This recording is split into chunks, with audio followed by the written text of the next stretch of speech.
Hola! Up until now, I've mostly talked about more violent and darker series on this channel, and when I talked about BL, I mentioned before that it's very hard for me to find a good one. And so, instead of talking about the cringe that is 10 count, I thought this time I'm gonna be talking about a more wholesome and cute series that I actually liked. We're a diverse channel here, right? Seeing as how the movie adaptation of this manga came out a few days ago, I thought now would be a good time to talk about Umibe no Etoranze. It's a one-shot by Ki Kana, and the chapters were published from 2013 until 2014. So hey, at least this one's finished.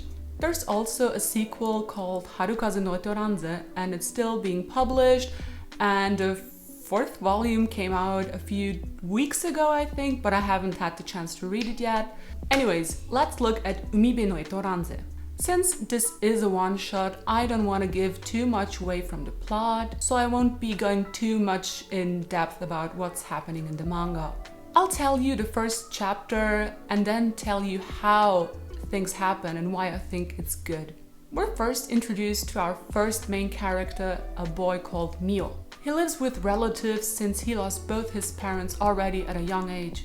He feels like he's a burden to the people he lives with, although there is no indication that this is actually completely true. So he spends all of his time outside, staring at the sea, staring at the sand.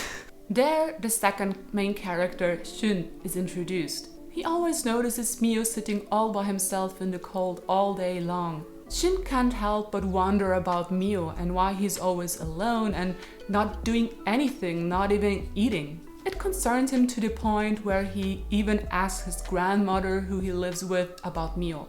Shin starts trying to approach Mio. He one day just sits down at Mio's bench where he always sits and greets him, but Mio just walks away. The encounter isn't exactly encouraging for Shun, but he doesn't give up that easily.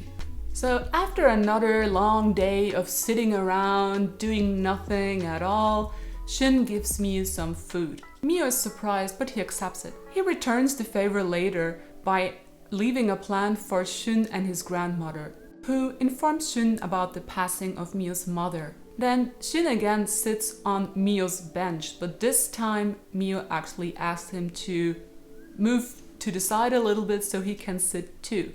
They start talking and Shin asks Mio if he doesn't get lonely at all. Mio is taken aback by this, but answers that no, he doesn't feel lonely since Shin is always watching him. Shin apologizes immediately, and we learn that at some point Shin was supposed to get married to a girl. Realizing he liked man, he cancelled the wedding and left home. The disappointment Shin caused his family by this left him feeling as if his true emotions would always be a burden to people and must be kept secret in order to not bother anyone, which is why he apologizes to Mio several times. Shin feels bad, but the next day Mio comes over to apologize himself. He tells Shin that he doesn't want to be pitied, and is glad to hear that Shin only asked because he was interested in him. They have dinner at Shin's house and a pretty good time. After this, they go out at night to the sea just to talk. And this is where Mio tells Shin that he's leaving the island they're currently living on to go to the mainland, which is Honshu, and that he's supposed to go to an orphanage there. He promises to call Shin and then leaves without making any fuss. 3 years pass, and this is where their whole connection actually starts manifesting and where the true story really starts. Now, the premise alone isn't exactly extraordinary or anything, but the way they talk and act and the whole atmosphere of the manga is just so good. It is definitely a slice of life manga, and the story moves rather slowly, so you can't get bored with things like that if you want to enjoy this. It might be slow, but there will be some explicit scenes, and I'm just saying that because I heard some people aren't really good with that. The scenes don't drag on for an eternity though, and when something happens, it actually feels kinda realistic. Like when they first did something together, they had really awkward talks and felt embarrassed, which is what would happen when two inexperienced people start getting closer. So when I read this, I was like, God, this is kind of cringe, but like good. It just makes you feel with them more, if you know what I mean. I also like that Shun never pestered Mio or anything. Everything developed naturally. In general, the characters are not stereotypical at all. I haven't read a ton of BL where the characters weren't completely one-dimensional, boring people.